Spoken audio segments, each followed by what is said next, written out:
my website right now and download my free course on alternate picking mastery. It contains 5 essential exercises that will take you to alternate picking mastery faster than you can imagine.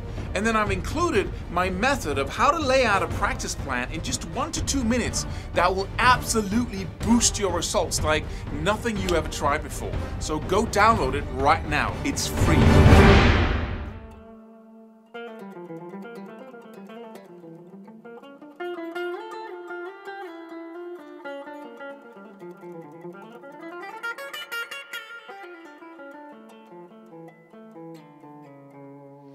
Hey, sequences are my favorite tool when it comes to composing songs, developing chord progressions, writing melodies, and improvising, creating melodies on the spot, which is what improvising is, of course. And there's a reason why sequences are such a powerful tool. It's because it does exactly the right thing for the human brain. If you look at any song, there are parts of it that are always the same. You have a verse, you have a bridge, you have a chorus, there's perhaps a solo in it, you have an intro, perhaps an outro, you have a beginning and an end. It's always written in a key. It might change, but it's always returning to the basic key. You're not playing every 12th note on the fretboard. You have a scale. And you limit yourself to 7 notes. So there are constraints and there are rules, and it's always the same, or most often the same elements. And you know that once you start listening to a song. If you listen to something like free jazz, where the drummer is improvising and the bassist is improvising as well, and you're trying to play something using all 12 notes on the fretboard on top of that, most people don't want to listen to that for very long because it's total uncertainty. You have no idea what's going to happen in the music. So there's no structure. And so it becomes 100% total uncertainty about what's going to happen. And the brain hates that. Unless that you derive some kind of identity from listening to something that most people don't want to listen to.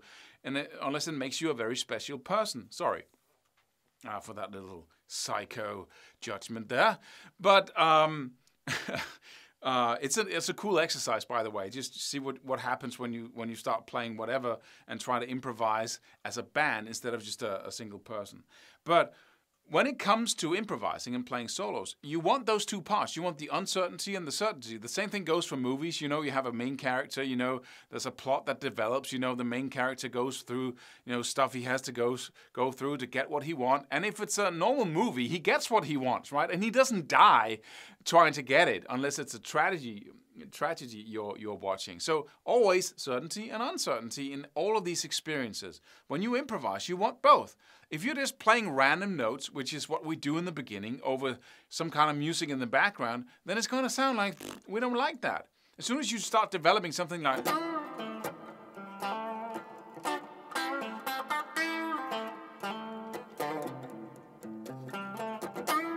as we talked about, developing a bridge when you play solos really increases the structure of what you play, and then your improvisation is going to sound so much more together. But sequences do the same thing because they're all about structure. The certainty first, right? Sounds beautiful, but it's boring in the long run because it's 100% certainty. You know what's coming, right? And so if you develop the ability to play different kinds of sequences and combine them and end them, then suddenly you have the ultimate power to take something that makes people feel certain, which is the little sequence, and then combine it with uncertainty, which is what we do in songs, right? You want the certainty and the structure, and then you want a new melody on top of all that. And you want the chords to move in a special new way within that framework, so you can get both at the same time. And if you improvise with sequences, then suddenly and end them and begin them and combine them, then you get everything.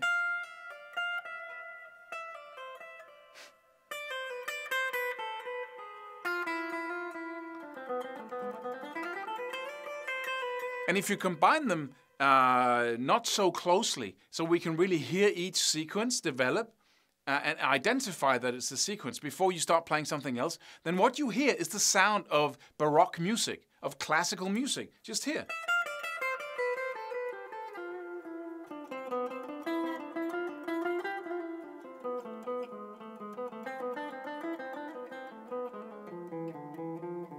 right? You can identify each and every sequence being played, and so it starts sounding like classical Baroque music. But if you start, taking these sequences and pushing them closer together, so you play a little of each sequence, like that's all you play, and then you end the phrase, and then you perhaps move on to another sequence. And that's kind of like we move from Baroque classical music to pop music or rock. If I combine them even closer,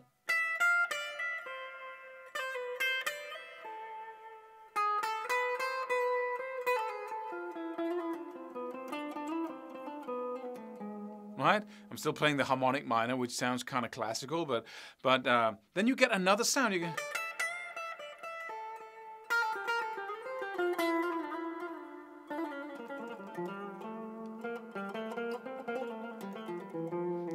we lose that. We lose that. Right? We lose that kind of classical feel. But it's still the classical way of creating lines. And so that's why sequences are so effective. And once you start learning them and you practice ending and beginning your lines using them, you take one sequence first, right? And you start practicing with it and improvising with it, you develop this ability to...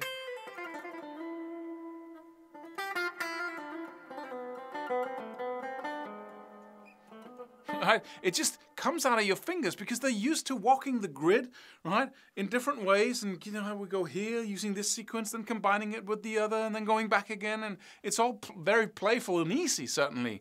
And you're not basing everything on licks because it didn't happen before you played it. It didn't, really. You're combining these neutral sequences that belongs to no one, closer and closer until you can actually play like it doesn't sound like sequences anymore. But there's a weird structure to it anyway, because the sequences are the fun. Just listen here again. I've been, doing...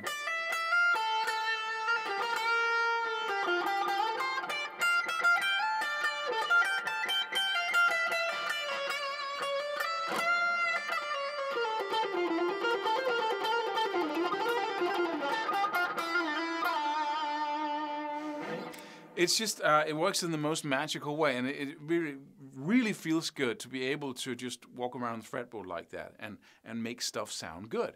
So that's my recommendation to you. In the next video, I'm going to show you a simple way in which you can create these very classical sequences super easy, instantly after watching that video. And I promise, it's such an easy tool that you can use it right away. And then I should say, by the end of this video here, that we have a new course out on CEQUENTIA.com, which is our sequences power licks website. That's all about classical sequences, so you might want to go check that out by clicking the link just below this video if you're watching it on YouTube. But for now, just think about this and whether you should be looking into some more sequences. And then I'll see you tomorrow or in the next video. Right after this one, we'll show you the ultimate tool of how to create classical sounding sequences, and a lot of them. Subscribe for more free videos. Do it. Do it now. Do it.